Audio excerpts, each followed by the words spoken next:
Now let's just simply finish our filter. Go ahead and copy the if statement that you have created for filtering the destination. Now we will for sure do exactly the same thing for from. So flights, flights where, flight arrival, no, this time it's departure, right? So the departure place contains params dot from. So we first filter for destination. Only if we have a destination, then we check for the next one, which is from. And for sure we now go ahead and also do this for all of our other elements, which is for example from date.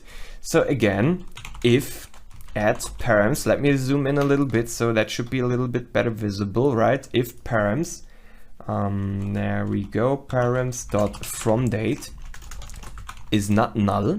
So it's a datetime, we can check for null here. We go ahead and say flights, flights equals to flights dot where, f goes to f dot departure dot time is bigger than, so simple time comparison here, at params dot from date dot value from date dot value dot date.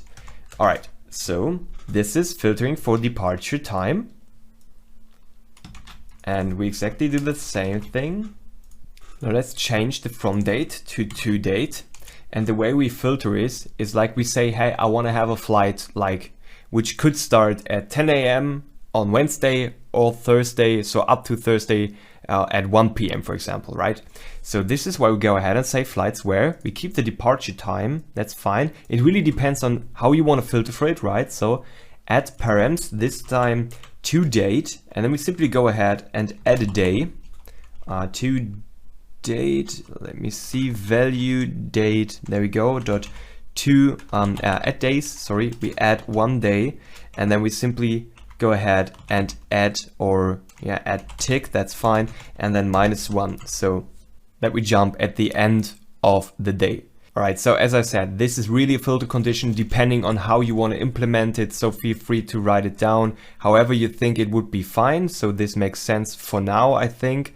That's great, and it really depends on your other program. However, if you have a product filter, you maybe want to filter for colors or for delivery date or whatever, right? So for searching flights, you could do something like this, but I really wouldn't focus too much on that because it's just for this specific use case that we have right here.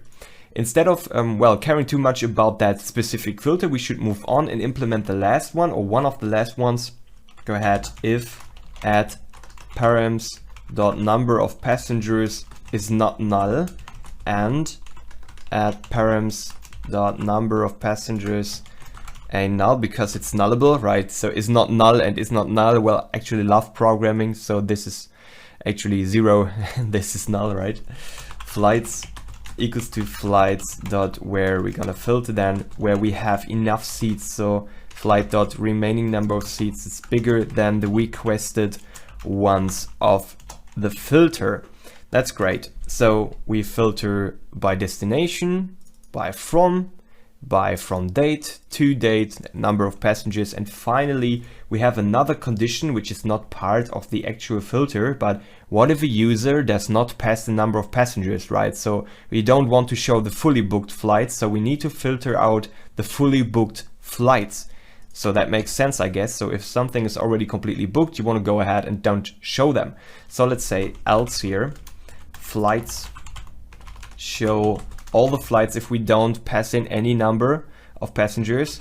Flights dot where show me all except those who have a remaining seat number bigger than 1. Sorry, not except. So show me every flight which has more than 1 remaining number of seats. Great. So this should make everything clear. And we now take that filtered flights and, well, make a selection on that, create from each flight a flight route model, and still return it. So now we have our filters completely applied, and there's just a single thing left to do. So go ahead to Angular, and now since we actually need to filter for this, we go ahead to our search flights component.ts again, and here in ngOnInit we simply go ahead and call this .search. So we make a clean search at the end to show all the results.